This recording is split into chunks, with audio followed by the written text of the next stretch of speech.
17 تک ہم پڑھ چکے ہیں. آج آیت نمبر 18 سے 10 ہے. اس سے پہلے یہ بیان آیا تھا کہ جو شخص قرآن کو ماننے والا ہے، قرآن پر ایمان لانے والا ہے، اور اسی طریقے سے جو قرآن کا انکار کرنے والا ہے، یہ دونوں برابر نہیں ہو سکتے ہیں. اب اسی کی آگے تفصیل بیان کی جا رہی ہے کہ وَمَنْ أَظْلَمُ مِمَّنِ افْتَرَى عَلَى اللَّهِ كَذِبًا، اور اس شخص سے بڑا ظالم کون ہو سکتا ہے جو اللہ پر جھوٹ کو گھڑے. وَمَنْ أَظْلَمُ، اس سے بڑا ظالم کون ہو سکتا ہے. مَنِ افْتَرَى عَلَى اللَّهِ كَذِبًا، کہ جو اللہ تعالیٰ پر جھوٹ کو گھڑ لے. اللہ پر جھوٹ گھڑنے کا مطلب کیا ہے؟ جیسے یہودیوں نے اللہ پر جھوٹ گھڑا کہ حضرت عزیر علیہ السلام کو اللہ کا بیٹا کہنے لگے. عیسائی حضرت عیسیٰ علیہ السلام کو اللہ کا بیٹا قرار دینے لگے، یہ جھوٹ گھڑ لیا انہوں نے. مشرکین مکہ نے فرشتوں کو اللہ کی بیٹیاں قرار دیا، یہ اللہ پر جھوٹ گھڑنا ہے. اسی طریقے سے قرآن پاک کے بارے میں یہ کہنے لگے کہ اس کو رسول اکرم صلی اللہ علیہ وسلم نے خود اپنی طرف سے بنا لیا ہے، یہ بھی ان کی طرف سے جھوٹ گھڑنا ہے. تو اللہ فرماتے ہیں کہ جو یہ جھوٹ گھڑ رہے ہیں ان سے بڑا ظالم کوئی بھی نہیں ہے. اب ان کا انجام کیا ہے؟ اولئک یعرضون علی ربہم، یہ لوگ پیش کیے جائیں گے اپنے رب کے سامنے، یعنی قیامت کے دن میدان محشر میں اللہ کے سامنے ان کو پیش کیا جائے گا. وَيَقُولُ الْأَشْهَادُ، اور کہیں گے گواہ. اشہاد یہ شاہد کی جمع ہے، اور شاہد کے معنی آتے ہیں گواہ کے. تو وَيَقُولُ الْأَشْهَادُ، اور گواہ کہیں گے هَؤُلَاءِ الَّذِينَ كَذَبُوا عَلَى رَبِّهِمْ، یہ وہ لوگ ہیں جنہوں نے جھوٹ بولا تھا اپنے رب پر. یہ گواہ کون ہے؟ گواہوں سے مراد کون ہے؟ مفسرین یہ کہتے ہیں کہ گواہوں سے مراد انبیاء کرام علیہم الصلاۃ ہے. نبی بھی گواہی دے گا، جیسے خود رسول اکرم صلی اللہ علیہ وسلم کے بارے میں اللہ نے فرمایا انا ارسلناک شاہدا ومبشرا ونذیرا، ہم نے آپ کو گواہ بنا کر بھیجا ہے. تو نبی علیہ الصلاۃ والسلام کے زمانے میں جن لوگوں نے نہیں ماننا، انکار کیا، ان کے خلاف وہ گواہی دیں گے کہ میں نے ان تک اللہ تیرا پیغام پہنچایا تھا لیکن انہوں نے نہیں مانا ہے. اسی طرح شاہد سے مراد وہ فرشتے بھی ہو سکتے ہیں کہ جو ہمارے اعمال لکھ رہے ہیں، کرامن کاتبین جنہیں کہا جاتا ہے، تو وہ بھی گواہی دیں گے قیامت کے دن کہ یہ اس کا پورا ریکارڈ ہے، جو کچھ اس نے دنیا میں کیا تھا وہ سارا سامنے لے کر وہ آ جائیں گے. اسی طریقے سے زمین کا وہ حصہ جس پر انسان نے کوئی عمل کیا ہے وہ بھی قیامت کے دن گواہی دے گا. تو اشہاد سے مراد زمین کے وہ ٹکڑے بھی ہو سکتے ہیں جن ٹکڑوں پر ہم مختلف اعمال کرتے ہیں. اچھے اعمال کیے ہیں تو اچھی گواہی ہوگی، اور برے اعمال کیے ہیں تو بری گواہی ہوگی. اسی طرح اشہاد سے مراد انسان کے اپنے جسم کے اعضاء بھی ہو سکتے ہیں کہ یہ اعضاء بھی قیامت کے دن گواہی دیں گے. جیسا کہ قرآن پاک میں اللہ تعالیٰ نے سورہ یاسین میں ارشاد فرمایا الیوم نختم علی افواہہم وتکلمنا ایدیہم وتشہد ارجلہم بما کانوا یکسبون، آج ہم ان کے منہوں پر مہر لگا دیں گے، اور وتکلمنا ایدیہم، ان کے ہاتھ ہم سے بات کریں گے، وتشہد علیہم ارجلہم، اور ان کے پاؤں ان کے خلاف گواہی دیں گے. اور سورہ حامیم السجدہ میں ہے حتی اذا ما جاؤوها شہد علیہم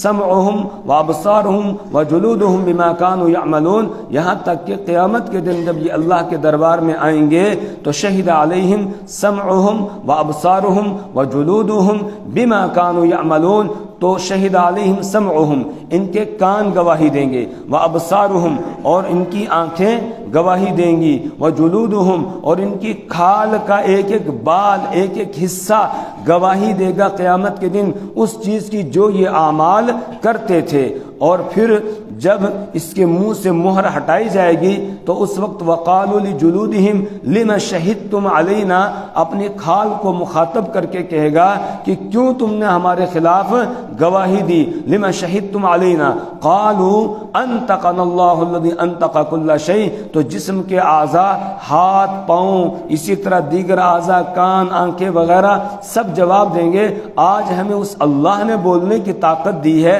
جس نے ہر چیز کو آج بلوایا ہے، جس نے ہر چیز کو بولنے کی طاقت دی، اسی اللہ نے آج ہمیں بلوایا ہے جس نے ہر چیز کو بلوایا ہے، آج تو ہم خاموش نہیں رہ سکتے ہیں۔ تو یہ ساری چیزیں گواہی دیں گی قیامت کے دن اور کہیں گی ہؤلاء الذین کذبوا علی ربہم، یہ وہ لوگ ہیں جنہوں نے اپنے رب پر جھوٹ بولا تھا، الا لعنت اللہ علی الظالمین، سنو اللہ کی پھٹکار ہو علی الظالمین، ظالموں پر، جو اللہ کے ساتھ شرک کرنے والے، اللہ پر جھوٹ بولنے والے ہیں، اللہ پر جھوٹ گھڑنے والے ہیں، افترا کرنے والے ہیں، ان ظالموں پر اللہ کی لعنت ہو۔ اب آگے ان ظالموں سے مراد کون ہیں، ان کے کیا کیا ان کی خصلتیں ہیں، بری عادتیں ہیں، ان کو بیان کیا گیا۔ الذین یصدون عن سبیل اللہ، کہ ظالم وہ ہیں کہ جو اللہ کے راستے سے روکتے ہیں۔ صد یصد صدودا، اس کے معنی آتے ہیں رکنا بھی اور دوسرے کو روکنا بھی، یعنی لازم بھی استعمال ہوتا ہے، متعدی بھی استعمال ہوتا ہے۔ تو یہ خود بھی راہ حق سے رک گئے اور دوسروں کے لیے بھی رکاوٹ بنے، دوسروں کو بھی راہ حق سے روکتے تھے، حق کے قریب نہیں آنے دیتے تھے۔ جب رسول اکرم صلی اللہ علیہ وسلم قرآن پڑھ کے سناتے تو یہ دوسروں سے کہتے تھے لا تسمعوا لہذا القرآن، اس قرآن کو نہ سنو۔ تو خود بھی حق سے رک گئے اور دوسروں کو بھی حق سے روکتے تھے۔ وَيَبْغُونَهَا عِوَجًا، اور یہ اس میں کجی تلاش کرتے تھے، یعنی اللہ کے دین میں، اللہ کے قرآن میں، اللہ کے راستے میں کجی ٹیڑھا پن تلاش کرتے تھے، اور پھر کہتے تھے دیکھو دیکھو قرآن میں یہ آیا ہے، مچھر کا ذکر آ گیا، اس میں مکھی کا تذکرہ آ گیا، اس میں جو ہے مکڑی کا تذکرہ ہے، یہ کہاں اللہ کی کتاب ہو سکتی ہے؟ اللہ تو ایک عظیم ذات اور ہستی کا نام ہے، لہذا وہ عظیم ذات اپنے کلام میں ان معمولی چیزوں کا تذکرہ کرے گی؟ نہیں، یہ اللہ کا کلام نہیں ہو سکتا ہے، یہ انہوں نے خود بنایا ہے۔ اس طریقے سے ٹیڑھا پن کجی تلاش کر کے اور پھر لوگوں کو روکتے تھے۔ اور اصل وجہ کیا تھی؟ کیوں یہ خود بھی رکے تھے؟ کیوں یہ دوسروں کو روکتے تھے؟ کیوں یہ اللہ کے دین میں اور اللہ کے راستے میں کجی اور ٹیڑھا پن تلاش کرتے تھے، اعتراضات کرتے تھے؟ وجہ یہ ہے وَهُمْ بِالْآخِرَةِ هُمْ كَافِرُونَ، کہ یہی لوگ ہی آخرت کا انکار کرنے والے ہیں، ان کو آخرت کا یقین نہیں ہے۔ اگر آخرت کا یقین ہوتا پھر ہرگز یہ نہ کرتے، کیونکہ ان کو معلوم ہوتا ہمیں اللہ کے دربار میں حاضر ہو کر جواب دینا ہوگا، اس لیے ڈرتے اور پھر یہ آپ کی مخالفت نہ کرتے، یہ راہ راست سے بھٹکتے نہیں اور دوسروں کو بھی روکتے نہیں۔ لیکن اصل بات یہ ہے کہ آخرت پر ان کو ایمان نہیں ہے، آخرت پر ان کا یقین نہیں ہے، یہ آخرت کے منکر ہیں۔ وَهُمْ بِالْآخِرَةِ هُمْ كَافِرُونَ، اور یہی لوگ آخرت کا انکار کرنے والے ہیں۔ دو تاکیدیں ہیں یہاں، وَهُمْ، اور یہ بِالْآخِرَةِ، آخرت کا ہی، ہم کافرون، یہی انکار کرنے والے ہیں۔ یہ جو بعد میں ہم لائے یہ بھی تاکید کے لیے، اور بالآخرہ کو کافرون سے جو مقدم کیا ہے اس سے بھی تاکید پیدا ہوگی۔ اس لیے اب ہم ترجمہ کریں گے وَهُمْ بِالْآخِرَةِ هُمْ كَافِرُونَ، اور یہی لوگ آخرت ہی کا انکار کرنے والے ہیں، یعنی آخرت کے منکر ہیں، اس وجہ سے یہ دین سے دور ہیں اور اس لیے دوسروں کو بھی دور رکھنے کی کوشش کر رہے ہیں۔ آگے اللہ فرماتے ہیں اولئک لم یکونوا معجزین فی الارض، اولئک لم یکونوا، یہ لوگ لم یکونوا نہیں ہیں، معجزین عاجز کرنے والے، فی الارض زمین میں، مطلب یہ زمین میں اللہ کو عاجز کرنے والے نہیں ہیں بھاگ کر، یہ اللہ کی پکڑ سے بھاگ نہیں سکتے ہیں۔ اللہ ان کو پکڑنا چاہے آج ان کو نیست و نابود کر دے، وہ قادر مطلق ہے، اس کو یہ ہرا نہیں سکتے، اس سے یہ خود بھاگ نہیں سکتے ہیں۔ اسی طریقے سے جو یہ چاہتے ہیں کہ اللہ کا دین اللہ کے دین کا چراغ بجھ جائے اس میں بھی یہ کامیاب نہیں ہوں گے، بلکہ یہ ناکام ہوں گے، یہ عاجز کرنے والے نہیں ہیں اللہ کو۔ وَمَا كَانَ لَهُم مِّن دُونِ اللَّهِ مِنْ أَوْلِيَاءَ، اور نہیں ہوگا ان کے لیے اللہ کے علاوہ من اولیاء کوئی کارساز۔ اولیاء ولی کی جمع، اس کا معنی کارساز، اس کا معنی ہے دوست، اس کا معنی ہے حمایتی۔ تو وَمَا كَانَ لَهُم مِّن دُونِ اللَّهِ مِنْ أَوْلِيَاءَ، اور نہیں ہوگا ان کے لیے اللہ کے علاوہ کوئی حمایتی، کوئی کارساز، کوئی دوست جو ان کو اللہ کی پکڑ سے بچا لے، ایسا کوئی بھی نہیں ہوگا۔ یضاعف لهم العذاب، یضاعف ضاعف یضاعف مضاعفتا، اس کے معنی آتے ہیں دگنا کرنا۔ یضاعف دگنا کیا جائے گا، لہم ان کے لیے، العذاب عذاب کو، ان کو ڈبل عذاب دیا جائے گا۔ جرم ڈبل ہے، خود بھی راہ حق سے ہٹے، دوسروں کو بھی ہٹانے کی کوشش میں لگے ہوئے ہیں، خود بھی گمراہ ہوئے، دوسروں کو بھی گمراہ کرتے ہیں، ڈبل جرم ہے، اس لیے ڈبل سزا ان کو دی جائے گی۔ ما كانوا يستطيعون السمع وما كانوا يبصرون، اور وہ نہیں سن سکتے تھے اور وہ نہیں دیکھ سکتے تھے، یعنی دنیا میں وہ حق بات کو سننے کی طاقت نہیں رکھتے تھے۔ مطلب یہ ہے کہ اتنی نافرمانیاں کی کہ اس کی وجہ سے ان کے دلوں اور ان کے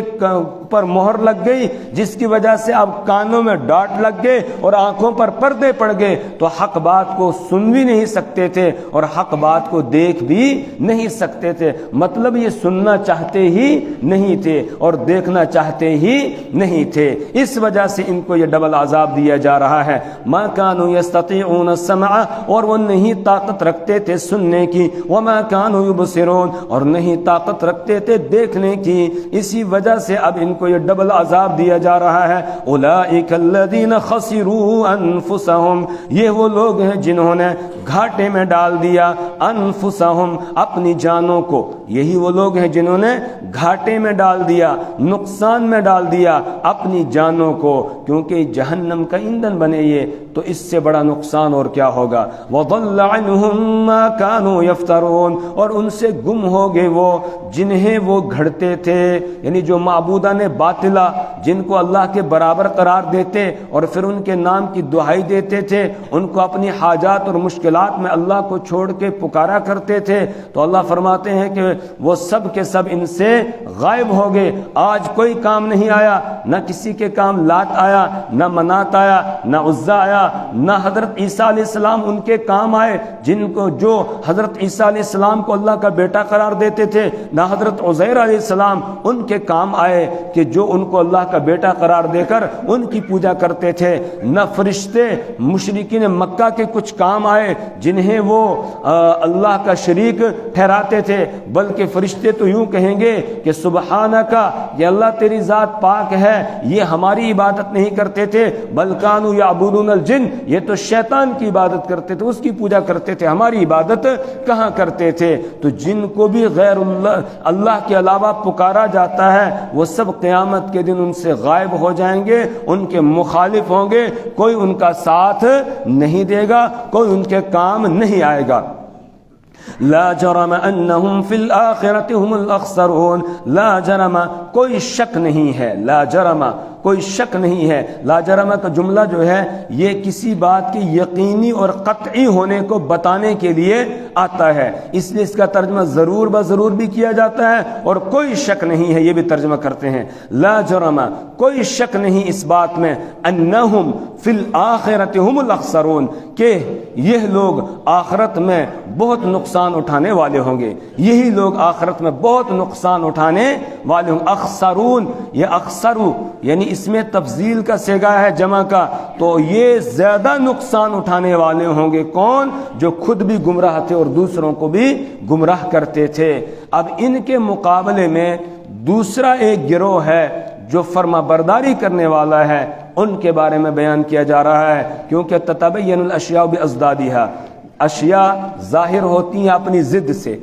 تعرف الاشیاء بازدادها، چیزیں پہچانی جاتی ہیں ضد سے، تو جب نافرمانوں کا تذکرہ آ گیا ان کے مقابلے میں اب فرما برداروں کا تذکرہ ہونا بھی ضروری ہے۔ اور یہ قرآن پاک کی خوبی ہے کہ جہاں نافرمانوں کا تذکرہ کرتا ہے وہیں فرما برداروں کا تذکرہ کرتا ہے، اور پھر انسانوں کو دعوت دیتا ہے کہ دیکھ لو نافرمانوں کا بھی تم نے پڑھ لیا، اب فرما برداروں کا بھی پڑھ لیا، اب خود ہی اپنے لیے متعین کر دو تمہیں کیا بننا ہے، نافرمانی کا راستہ اختیار کرنا ہے یا فرما برداری کا۔ اگر نافرمانی کا راستہ اختیار کرو گے ناکام اور نامراد ہو جاؤ گے ان نافرمانوں کی طرح، اور اگر فرما برداری کا راستہ اختیار کرو گے تو پھر تم کامیاب ہو جاؤ گے فرما برداری اختیار کرنے والوں کے کامیاب ہونے کی طرح۔ ان الذین آمنوا، بے شک وہ لوگ جنہوں نے ایمان لایا، وعملوا الصالحات، اور نیک کام کیے، نیک اعمال کیے، واخبتوا، اخبت یخبت، اخبات کے معنی آتے جھکنا، واخبتوا الی ربہم، اور وہ جھک گئے اپنے رب کی طرف، یعنی انہوں نے تواضع اختیار کی، انہوں نے عاجزی اختیار کی، انہوں نے خشوع اور خضوع اختیار کیا۔ اولئک اصحاب الجنہ، یہی لوگ جنت والے ہیں، ہم فیہا خالدون، یہ ہمیشہ اس میں رہیں گے، یہ جنت میں ہمیشہ رہیں گے۔ نافرمانوں کی بھی 3 صفتیں بیان کی، ایک یہ کہ خود اللہ کے راستے سے وہ رکتے ہیں اور دوسروں کو روکتے ہیں، دوسرا یہ کہ اللہ کے دین میں کجی ڈھونڈتے ہیں، کجی یعنی ٹیڑھا پن تلاش کرتے ہیں، اور تیسرا یہ کہ وہ آخرت کا انکار کرتے ہیں۔ ایمان والوں کی بھی 3 صفتیں بیان کی گئیں، ایمان لایا اور اعمال صالحہ کیے اور اللہ کے سامنے جھک گئے، عاجزی ظاہر کی اور تکبر کے اندر مبتلا نہیں ہوئے۔ اولئک اصحاب الجنہ، یہی لوگ جنت والے ہیں، ہم فیہا خالدون، اور یہ ہمیشہ اس میں رہیں گے۔ اب آگے اللہ فرما رہے ہیں دونوں فریقوں کا تم نے پڑھ لیا، نافرمانوں کا تذکرہ بھی فرما برداروں کا بھی، تو مثل الفریقین کالاعمی والاصم والبصیر والسمیع، مثل الفریقین، دونوں گروہوں کی مثال، فرما بردار اور نافرمان، ایک گروہ فرما بردار دوسرا نافرمان، تو دونوں کی مثال کالاعمی والاصم والبصیر والسمیع، اندھے، بہرے، بینا اور سننے والے کی طرح ہے۔ ان کی مثال ہے اندھے، بہرے، دیکھنے والے اور سننے والے کی طرح، مطلب ایک آدمی ہے جو اندھا بھی ہے اور بہرا بھی ہے، اور دوسرا ہے جو بینا ہے، دیکھنے والا ہے، اور شنوا ہے یعنی سننے والا ہے۔ تو کیا یہ دونوں برابر ہو سکتے ہیں؟ ایک اندھا بہرا اور دوسرا بینا اور شنوا سننے والا، دونوں برابر ہو سکتے ہیں؟ دونوں برابر نہیں ہو سکتے ہیں۔ هل يستویان مثلا، کیا یہ دونوں برابر ہو سکتے ہیں مثال کے اعتبار سے، حالت کے اعتبار سے دونوں برابر ہیں؟ کہ جس طرح یہ دونوں برابر نہیں ہیں اسی طرح مومن اور کافر یہ بھی دونوں برابر نہیں ہو سکتے ہیں، فرما بردار اور نافرمان یہ بھی دونوں برابر نہیں ہو سکتے ہیں۔ افلا تذکرون، تو کیا تم نصیحت حاصل نہیں کرتے؟ یعنی اب غور و فکر کر لو اور نصیحت حاصل کرو، اس سے عبرت حاصل کرو کہ نافرمانی سے بچو اور فرما برداری کا راستہ اختیار کرو، کیونکہ وہی کامیابی والا راستہ ہے۔ ترجمہ دیکھ لیجئے، ومن اظلم ممن افترى على الله كذبا، اور اس سے بڑا ظالم کون ہو سکتا ہے کہ جو اللہ پر جھوٹ گھڑتا ہے۔ اولئک یعرضون علی ربہم، یہ لوگ پیش کیے جائیں گے اپنے رب کے سامنے، ویقول الاشہاد، اور کہیں گے گواہی دینے والے، ہؤلاء الذین کذبوا، یہ وہ لوگ ہیں جنہوں نے جھوٹ بولا، علی ربہم، اپنے رب پر، الا لعنت اللہ علی الظالمین، سنو اللہ کی پھٹکار ہو علی الظالمین، ظالموں پر، الذین یصدون عن سبیل اللہ، کون ظالم کہ جو روکتے ہیں اللہ کے راستے سے، ویبغون عوجا، اور تلاش کرتے ہیں اللہ کے راستے میں کجی ٹیڑھا پن، وہم بالآخرۃ ہم کافرون، اور یہی لوگ آخرت کا انکار کرنے والے ہیں۔ اولئک لم یکونوا معجزین فی الارض، یہی وہ لوگ، یہ لوگ لم یکونوا معجزین، نہیں عاجز کر سکیں گے، فی الارض، زمین میں، یعنی زمین میں بھاگ کر اللہ کو عاجز نہیں کر سکیں گے۔ وما کان لهم من دون اللہ من اولیاء، اور نہیں ہوگا ان کے لیے اللہ کے علاوہ کوئی کارساز، کوئی حمایتی، کوئی کام بنانے والا یضاعف لهم العذاب دگنا دیا جائے گا انہیں عذاب دگنا کر دیا جائے گا ان کے لیے العذاب عذاب کو ما كانوا يستطيعون السمع وہ سننے کی طاقت نہیں رکھتے تھے وما كانوا يبصرون اور وہ نہیں دیکھتے تھے اولئک الذین خسروا انفسهم یہی وہ لوگ ہیں کہ جنہوں نے گھاٹے میں ڈال دیا اپنی جانوں کو وضل عنهم اور گم ہو گئے ان سے وہ ما كانوا يفترون جن کو وہ گھڑتے تھے لا جرم اس میں کوئی شک نہیں انہم فی الآخرۃ هم الاخسرون کہ بے شک یہی لوگ آخرت میں سب سے زیادہ نقصان اٹھانے والے ہیں ان الذین آمنوا بے شک وہ لوگ جنہوں نے ایمان لایا وعملوا الصالحات اور نیک اعمال کیے واخبتوا الی ربہم اور وہ جھک گئے اپنے رب کے سامنے اولئک اصحاب الجنہ یہی لوگ جنت والے ہیں ہم فیہا خالدون یہ اس میں ہمیشہ رہیں گے مثل الفریقین دونوں گروہوں کی مثال کالاعمی والاصم والبصیر والسمیع اندھے بہرے اور بینا اور شنوا کے مانند ہے کی طرح ہے حل یستویان مثلا کیا یہ دونوں برابر ہو سکتے ہیں مثال کے اعتبار سے افلا تذکرون تو کیا تم نصیحت حاصل نہیں کرتے اللہ تعالی ہمیں اپنی کتاب کی سمجھ اور فہم عطا فرمائے اللہ اعمال صالحہ کی توفیق عطا فرمائے برے اعمال سے اللہ ہمیں اور ہماری نسلوں کو محفوظ فرمائے سبحان اللہ و بحمدہ سبحانک اللہم و بحمدک ونشهد ان لا الہ الا